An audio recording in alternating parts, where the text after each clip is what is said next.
Hello दोस्तों, मैं आपका स्वागत करता हूं आपके और हमारे प्यारे चैनल सुपर एकेडमी में।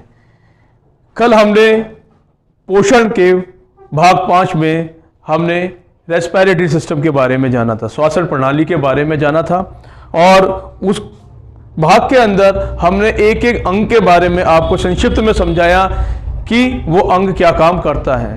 तो आज हम आपको इसी क्लास में चित्र के साथ रेस्पिरेटरी सिस्टम समझाएंगे कि आखिरकार हमारे मानव शरीर के अंदर रेस्पिरेशन किस तरीके से या श्वसन प्रणाली किस तरीके से काम करती है। उसे शुरू करने से पहले सबसे पहले हम ये क्या जान लेते हैं कि हमारा रेस्पिरेशन क्या है। एक बार फिर छोटा सा ध्यान कर लेते हैं कि कल हमने क्या पढ़ा था कि रेस्पिरेशन जीव जंतुओं की कोशिकाओं में ऑक्सीजन की उपस्थिति में भोजन के ऑक्सीकरण होने की क्रिया को ही श्वसन कहते हैं। कहने का मतलब है आप ये सब जानते हैं कि हमारे जीवन के लिए सबसे मुख्य स्रोत क्या है, ऑक्सीजन है। अगर हमें ऑक्सीजन नहीं मिलेगी तो हम जीवित नहीं रहेंगे। लेकिन इस ऑक्सीजन का हमारे शरीर में काम क्या है? सबसे बड़ा काम ये तो है नहीं कि हम सांस लेते हैं और सांस छोड़ते हैं, बस इतना ही कार्य है हमारे शरीर में ऑक्सीजन का। नहीं, हम जो ऑक्सीजन लेते हैं वो हमारे भोजन में जाकर मिलती है और मिलने के बाद हमारे भोजन को क्या करती है, ऑक्सीकृत करती है और ऑक्सीकृत करने के बाद उसे हमारे शरीर की कोशिकाओं तक पहुंचाती है। ये काम किस तरीके से होता है कि रेस्पिरेशन में दो चीजें हमारे या श्वसन प्रणाली में दो चीजें बहुत ज्यादा महत्वपूर्ण है। पहली एक ऑक्सीजन, दूसरी कार्बन डाइऑक्साइड। मतलब कि एक गैस हम लेते हैं और एक गैस को हम छोड़ते हैं। तो ये दोनों गैस आखिरकार आती कहाँ है? हमारे वातावरण में दोनों तरह की गैस मौजूद है।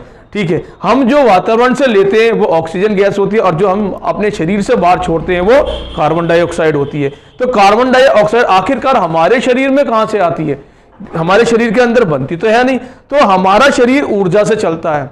किससे चलता है? ऊर्जा से। जो भी हम भोजन करते हैं वो हमारा भोजन ग्लूकोज की फॉर्म में टूटता है और ग्लूकोज की फॉर्म में टूटने के बाद जब ये हमारे खून में मिलता है तो खून के साथ हमारे फेफड़ों तक आता है और वहां से फेफड़ों से हमारी ऑक्सीजन इसके अंदर मिल जाती है। मिलने के बाद ये हमारे दिल के रास्ते से पूरे शरीर में फैल जाती है और हमारे जो कोशिकाएं हैं वो क्या करती हैं कि भोजन के साथ ऑक्सीजन को ग्रहण करती है और उसी वक्त एक एनर्जी के रूप में एक गैस को छोड़ते हैं जिसको हम कार्बन डाइऑक्साइड कहते हैं और वो साथ में लेके उस खून के साथ वापस हमारे फेफड़ों में आती है और फेफड़े उसको शरीर के बाहर कर देते हैं। तो ये क्रिया ही क्या कहलाती है? हमारी रेस्पिरेशन कहलाती है।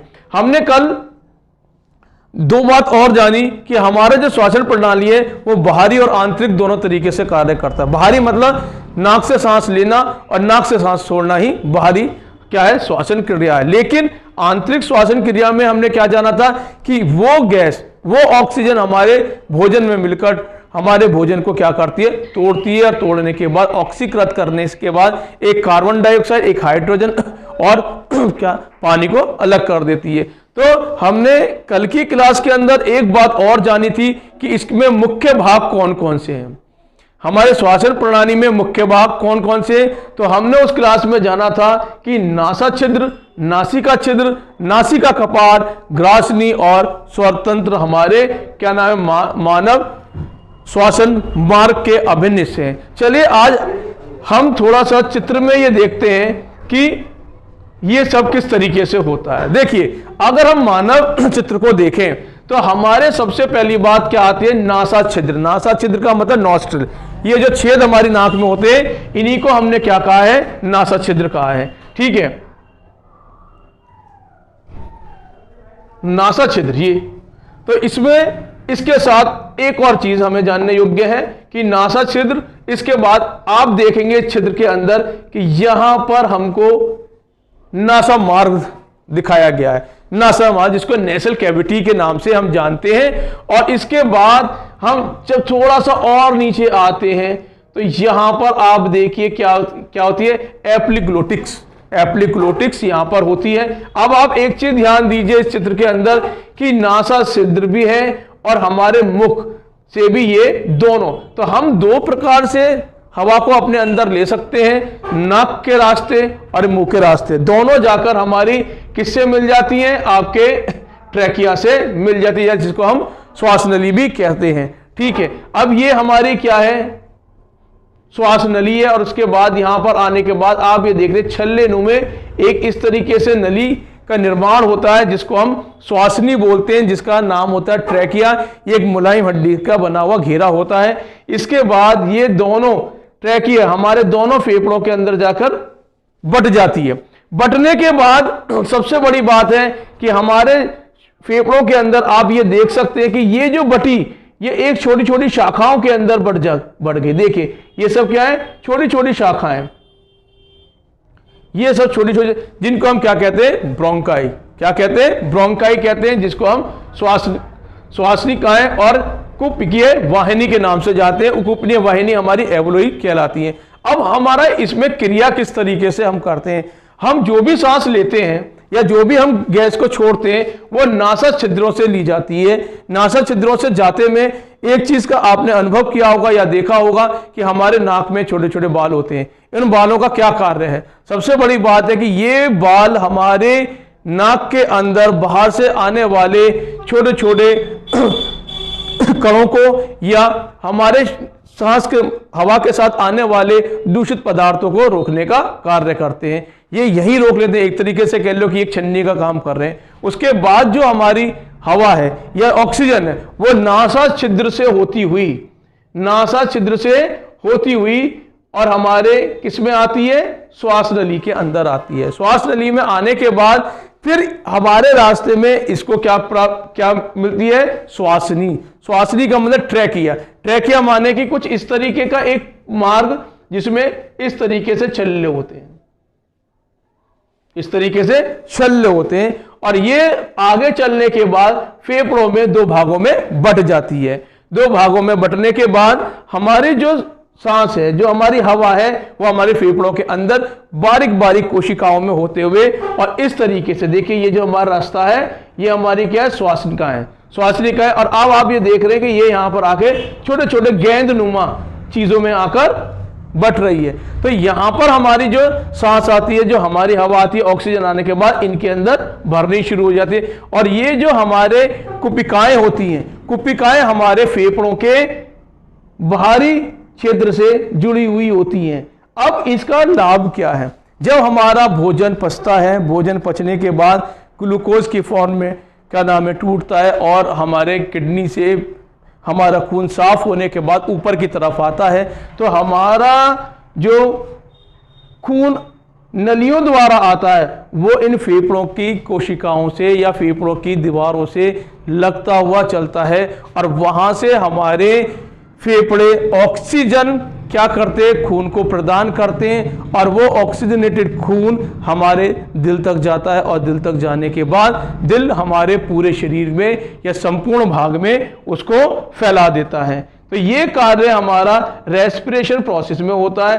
कुछ और चीजों पर अगर हम ध्यान दें, हमने आपको कल बताया था कि स्वर तंत्र का भी एक बहुत बड़ा रोल होता है। स्वर तंत्र हमारे यहां पर होता है, वो जैसे ही ग्रासनी के नीचे हमारा स्वर तंत्र पाया जाता है, और ये आवाज को निकलने में क्या करता है, सहायता प्रदान करता है। और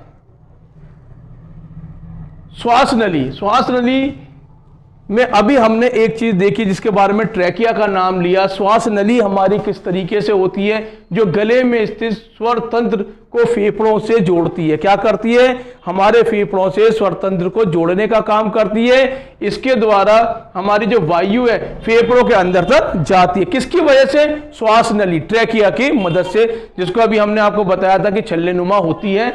और ट्रैकिया के चारों ओर घुमावदार नरम हड्डी का क्या होता है, सुरक्षा परत होता है। देखिए अगर मैं चित्र में दिखाऊं तो कहां है वो ट्रैकिया, ये है।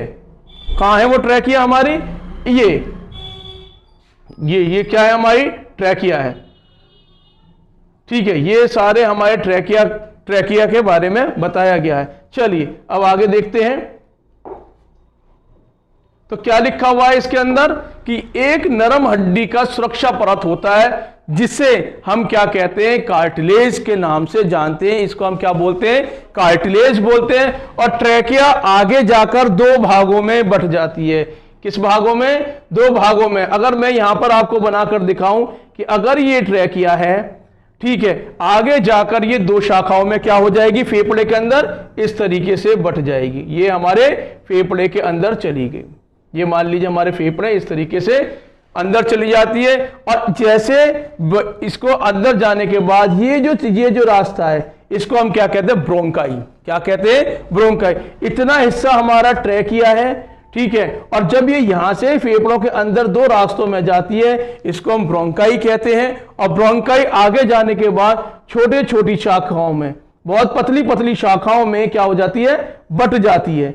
अब ये जो छोटी छोटी शाखाएं होती हैं इनको हम ब्रोंकुलस कहते हैं, और इनके साथ जो जुड़े हुए होते हैं छोटे छोटे बॉल, ये जो छोटे छोटे बॉल इसके साथ जो जुड़े हुए होते हैं इनको हम एलोवेली का नाम देते हैं। और आखिरकार जो वायु हम अंदर लेते हैं वो ट्रैकिया के रास्ते होते हुए ब्रोंकाई से होते हुए ब्रोंकुलस तक निकलते हैं और आखिर में एलोवेली में भर जाती है। जिस टाइम हम सांस लेते हैं तो हमारे फेफड़े क्या हो जाते हैं, बढ़ जाते हैं। क्यों बढ़ जाते हैं, क्योंकि हमारे इन एलोवेली में क्या हो जाता है, हवा आ जाती है। और जिस टाइम हम क्या सांस छोड़ते हैं तो ये सिकुड़ जाते हैं। एक और बहुत कमाल की चीज है मानव शरीर के अंदर कि एक यहां पर हमारे मसल्स का एक हिस्सा होता है जो फेफड़ों के नीचे होता है, इसको हम डायाफ्राम कहते हैं। डायाफ्राम का काम ही क्या है कि जिस टाइम हम सांस लेते हैं तो ये ऊपर की तरफ चलता है, ऊपर की तरफ चलता है, और जैसे ही हम सांस छोड़ते हैं ये क्या होता है, नीचे की तरफ चौड़ जाता है। ये क्या काम करता है कि हमारे फेफड़ों की गतिविधि में, हमारे गतिविधि में हिस्सा लेता है, और हिस्सा लेने के बाद इसका काम ये है कि फेफड़ों के फुलाव को और फेफड़ों के फुलाव को कम करने में मदद करता है। ठीक है, तो ये सब क्या है, ब्रोंकुलस होते हैं। कल की क्लास में हमने और भी चीज जानी थी जिसमें हमने आपको बताया था कि कुछ ऐसी बीमारियां होती हैं जो वायु के वजह से होती हैं, जिसमें कि हमने सबसे बड़ी बीमारी आपको बात बताई थी कि जब कभी भी वायु के कोष्ठक जाम हो जाते हैं। कोष्ठक का माने है कि जो हमारे रास्ते हैं अगर वो जाम हो जाएंगे तो वहां पर हमारी बीमारी कौन सी हो जाती है, निमोनिया हो जाती है। लेकिन अगर आपने एक बीमारी का नाम और सुना होगा जिसमें कि अधिकांश लोग जानते हैं, जिसका नाम है टीबी।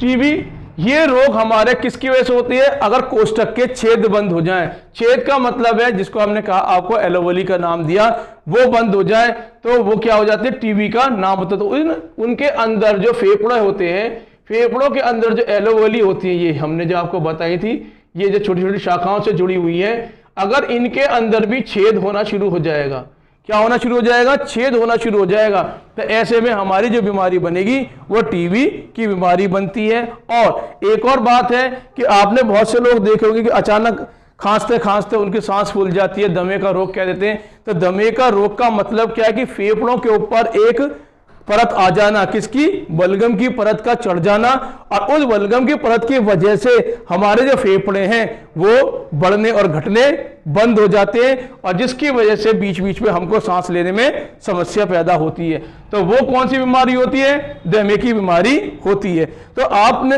आपको इन शॉर्ट में यह बात बताई जाए कि रेस्पिरेशन एक ऐसी क्रिया है जिसके अंदर हम क्या करते हैं, अपनी दो गैसों का आदान प्रदान करते हैं, ऑक्सीजन को लेते हैं और कार्बन डाइऑक्साइड को छोड़ते हैं। दोनों एक ही वक्त में होती है ये क्रिया, इसीलिए बहुत स्पेशल क्रिया है जो मानव शरीर में हमें देखने के लिए मिलती है। ऐसा नहीं है कि जो जीवित प्राणी है वो इस चीज को नहीं करते, सभी करते हैं। सांस का अंदर लेना और अंदर लेने के बाद हमारे फेफड़ों तक पहुंचना और फेफड़ों से के मार्ग से खून में मिलना और पूरे शरीर में चलकर वापस कार्बन डाइऑक्साइड को लेकर आना ही रेस्पिरेशन प्रोसेस कहलाता है। तो मैं ये उम्मीद करूंगा कि आपको रेस्पिरेशन प्रोसेस समझ में आया होगा। आप ज्यादा से ज्यादा कमेंट करके हमको ये बताया कि आपको क्लास कैसी लगी।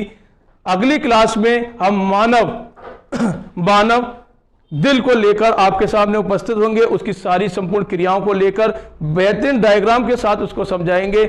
आप क्लास के साथ बने रहिए। जय हिंद, जय भारत।